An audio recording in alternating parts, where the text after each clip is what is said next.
বাংলাদেশে কতটা সক্রিয় হিজবুত তাহরির যুক্তরাজ্যে একটি সমাবেশ থেকে গত অক্টোবরে জিহাদের ডাক দেওয়ার 4 দিন পর দেশটি হিজবুত তাহরিকে নিষিদ্ধ করেছে। এই সংগঠনটি বাংলাদেশেও সক্রিয়। ঢাকা ও দেশের বিভিন্ন জায়গায় পোস্টার লাগানো, প্রচারপত্র বিতরণ সহ বিভিন্ন কর্মকাণ্ড চালিয়ে আসছে। এছাড়াও অনলাইনে কর্মী সমর্থকদের নিয়ে সভা আয়োজনও থাকে। তবে দেশে সংগঠনটির শক্তিশালী অবস্থান এই মুহূর্তে নেই, আর অনলাইন প্ল্যাটফর্মেও আইনশৃঙ্খলা রক্ষাকারী বাহিনীর নজরদারি রয়েছে। নানামুখী তৎপরতায় সংগঠনের সদস্যরা জঙ্গিবাদ প্রচার বা সাংগঠনিক শক্তি বৃদ্ধির প্রচেষ্টাকালে ধরা পড়েছে। ফলে তারা বাংলাদেশে কোনো শক্তিশালী অবস্থান তৈরি করতে পারছে না।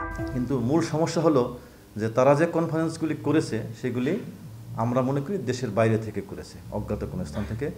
এজন্য তাদের আমরা নাম জানতে পেরেছি, তারা হিজবুত তাহরিরের লোক এটা জানতে পেরেছি, বাট তাদের যে পরিচয়, যে ঠিকানা, এটা শনাক্ত করা যায় না। ধর্মভিত্তিক সংগঠন হিজবুত তাহরিকে নিষিদ্ধ সন্ত্রাসী গোষ্ঠী হিসেবে ঘোষণা দিয়েছে যুক্তরাজ্য। এই সংগঠনকে ইহুদি বিরোধী সংগঠন হিসেবে চিহ্নিত করে এর সদস্য হওয়া ফৌজদারি অপরাধ হিসেবে গণ্য করার কথা বলেছে দেশটি।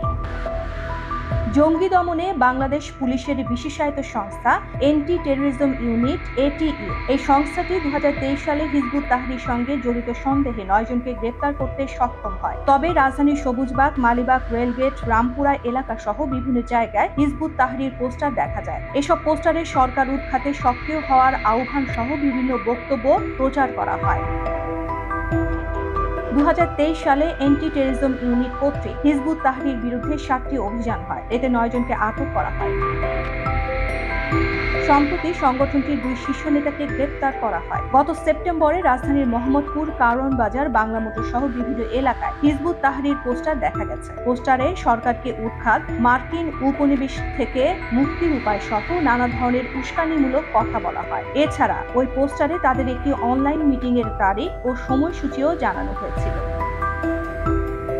1953 সালে জেরুজালেমে তকিউদ্দিন আল-নকানি এই সংগঠনটি প্রতিষ্ঠা করেন। এরপর মধ্যপ্রাচ্য সহ পৃথিবীর বিভিন্ন দেশে এই সংগঠন কার্যক্রম শুরু করলেও বাংলাদেশে শুরু করে 1996 সালে। ঢাকা বিশ্ববিদ্যালয়ের IB এর শিক্ষক মহিউদ্দিন আহমেদের মাধ্যমে দেশব্যাপী তাদের কর্মকাণ্ড শুরু হয়। এর আগে ঢাকা বিশ্ববিদ্যালয়ের ব্যবস্থাপনা বিভাগের শিক্ষক গোলাম মাওলা উচ্চশিক্ষার জন্য লন্ডনে যান। সেখানে তিনি হিজবুত তাহরির সঙ্গে যুক্ত হন। এরপর তিনি দেশে ফিরে 2001 সালে মহিউদ্দিন আহমেদকে হিজবুত তাহরির সঙ্গে যুক্ত করেন। মহিউদ্দিনের নেতৃত্বে একটি সেমিনার আয়োজনের মধ্য দিয়ে বাংলাদেশে সাংগঠনিক কার্যক্রম শুরু করে এই সংগঠন। 2009 সালের 22 অক্টোবর দেশে হিজবুত তাহরিকে নিষিদ্ধ ঘোষণা করে আওয়ামী লীগ সরকার। যদিও সংগঠনটির আন্তর্জাতিক নেটওয়ার্ক রয়েছে, বিশ্বের প্রায় অর্ধশত দেশে বর্তমানে হিজবুত তাহরির সাংগঠনিক কার্যক্রম পরিচালিত হচ্ছে। দেশগুলোর মধ্যে আমেরিকা, মালয়েশিয়া, অস্ট্রেলিয়া, যুক্তরাজ্য, Pakistan, Sudan, Libya, Iraq, Iran, Afghanistan, তুরস্ক উল্লেখযোগ্য। তবে জঙ্গি কার্যকলাপের অভিযোগে সবশেষ যুক্তরাজ্য এই সংগঠনকে নিষিদ্ধ করে।